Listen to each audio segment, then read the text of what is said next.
I'm new to quilting, but I believe that I could achieve beautiful points in my quilt blocks just like quilters who've been quilting for 30 years. So I created what I call the strategic pinning technique. You see, I rarely hear quilters talk about the use of pins when they're sewing their quilt blocks. But for me, strategic pinning has been a game changer. It's my secret weapon to achieving beautiful points like these. Want to see how I do it? Stay tuned. Hi, my name is Tammy and I am a human being. I believe that quilting has the power to connect us all stitch by stitch. I appreciate you tuning in. Now let's get into it. Let me show you the tools I'll be using for this tutorial. So number one, you need a sewing machine. I will be using Luigi back over there for this tutorial. You also need pins. These are just basic stick pins, but I like the ones with this flat button head because it gives me a grip, something to hold on to, versus this one here, which is harder for me to grab. I particularly use a clapper because what it does is it helps my seams lie flat. I have my favorite tool, which is the steam fast iron. I do not use any steam. I press with dry heat.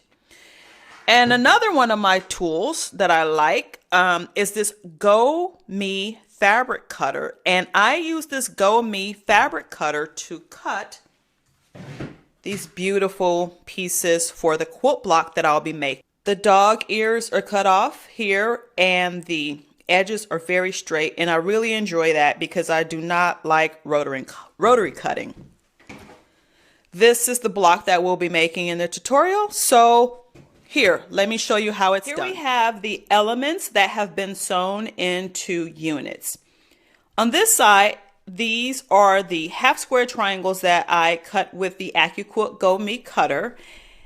And here's a square that I've attached two of those half square triangles to, and I've pressed my seams open. I used a 1/4 inch seam to sew the pieces together. Now, this may look like an ordinary square, but it's not. It's actually a square on point. And the reason why there's a difference between a traditional square and a square on point is because when you sew these half square triangles in all 4 areas, you end up with this, which is a square on point.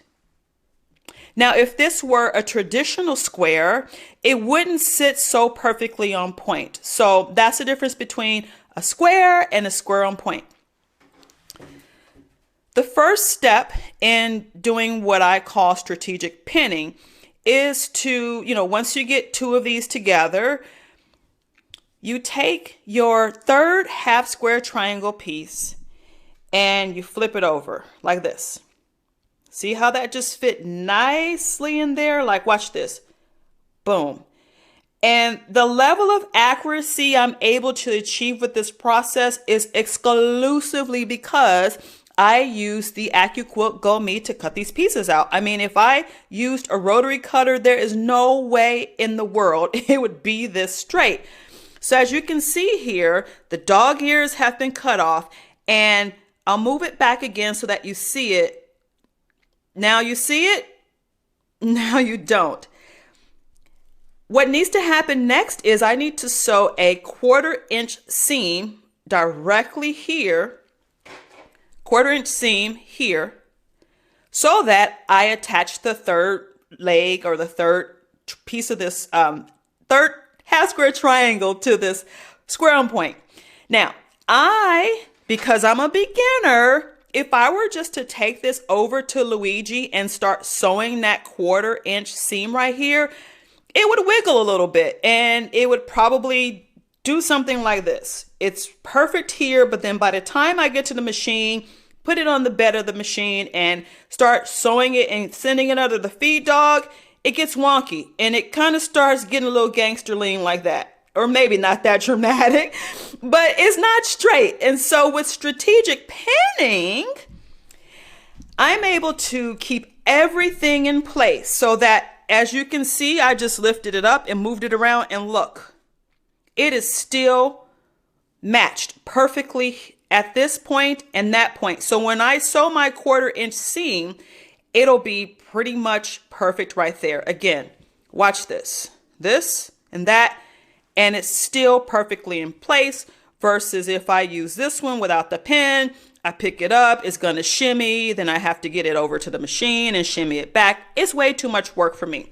So let me tell you why this is strategic.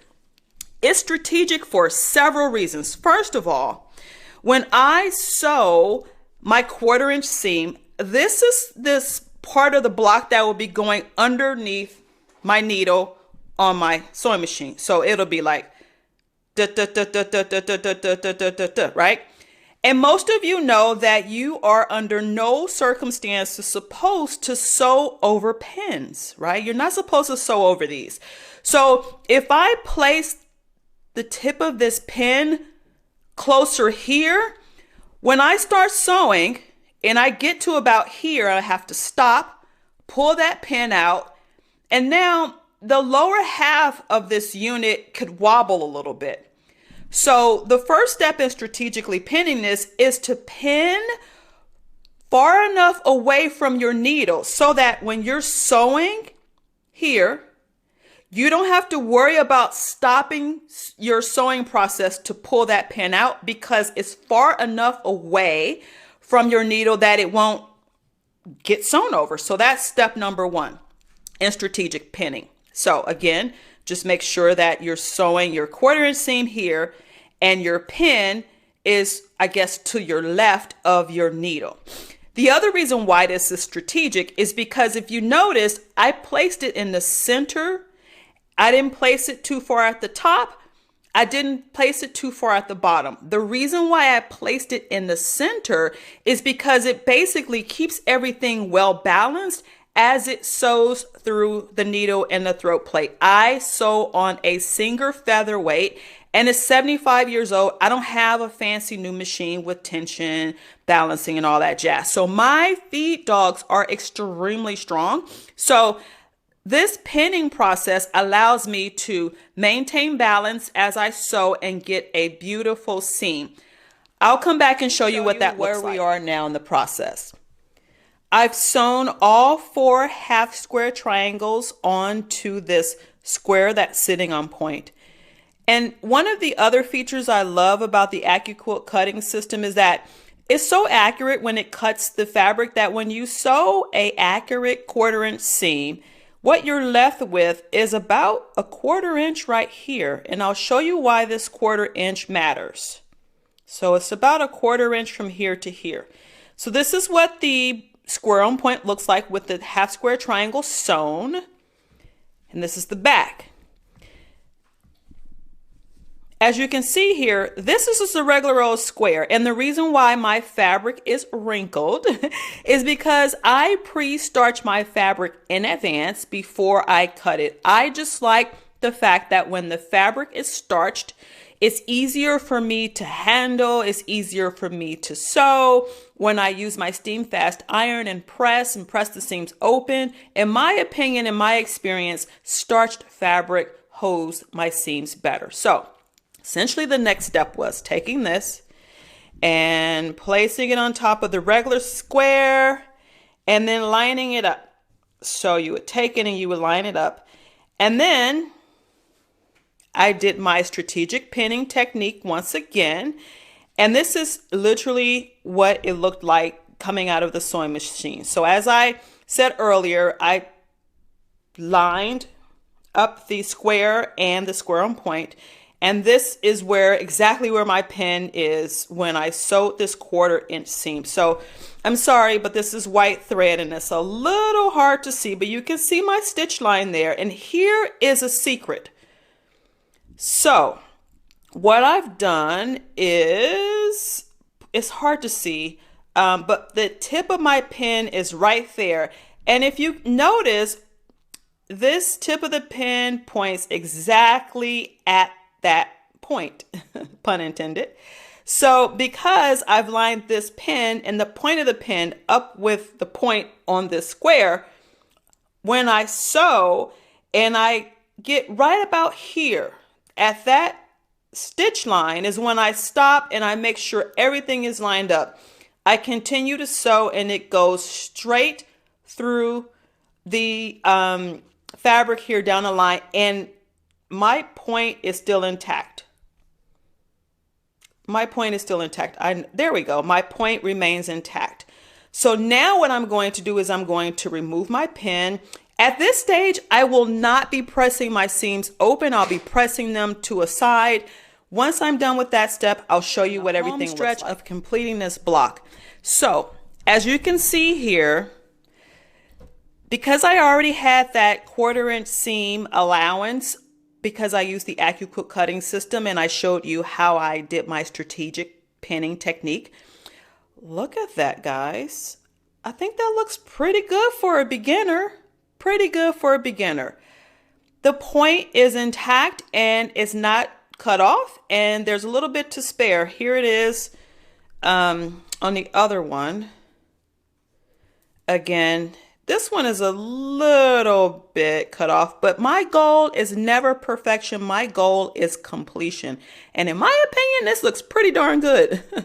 So at this point, what I'm going to do is I'm going to take this half, flip it over like this, turn it around, and here is where that strategic pinning technique gets a little complicated, because as you can see here, I have visualization of the square on point on this side, but once I start sewing on this side, right, because my needle will be putting a 1/4 inch seam going this way, I do not have visualization of the second square on point when I get towards the bottom. I don't have visualization of that. So it's very important that I use not 1, not 2, but 3 pins to pin this together. So essentially what I'm going to do is I'm going to place a pin here, right? And this will stabilize this point to the purple square, a pin here. I'm going to place another pin right here, because what that'll do is that will stabilize, once I line it up, that will stabilize these 2 points here. And then I will place a pin right in here, which is this square on point. And so I'll have 1, 2, 3 pins, and then I will put my 1/4 inch seam straight down there, and I will show you what that looks like. Here you have it. I have strategically placed 3 pins on these units to complete this quilt block. There's one here, there's a pin there, and there is the 3rd pin right there. So what I'm going to do now is go to Luigi and sew my 1/4 inch seam down the center and show you what the finished product looks like. Stay tuned. Oh, and don't forget to subscribe if you're enjoying this content. I really appreciate it. There Thanks. You have it. The 1/4 inch seam has been sewn, and again, really hard. I apologize because it's white thread, but you can kind of see the stitches there, and it goes all the way down on the purple. You can see it better. What I'm going to do now is press this block, and you will see the final result. Stay tuned. Ta-da! We are all finished, and take a look at that. Look at these points. Check those points out, and check out that center point. I achieved this beautiful block all by using my strategic planning technique. Let me show you the back, because quilters always want to see the back side, right? What I did was, this was that main seam that connected these 2 units together, and I just pressed it to whatever side I felt like pressing it to, so it's actually pressed to the right. And I used my steam fast iron, I pressed it down, and I used my clapper on top. Here are those square on points in the back, and those seams were pressed open, and these were pressed to the side. Again, here is the finished block with beautiful points using my strategic pinning technique. If you found value in this video, I would so appreciate you if you watch my next video and subscribe. Thank you and have a good day.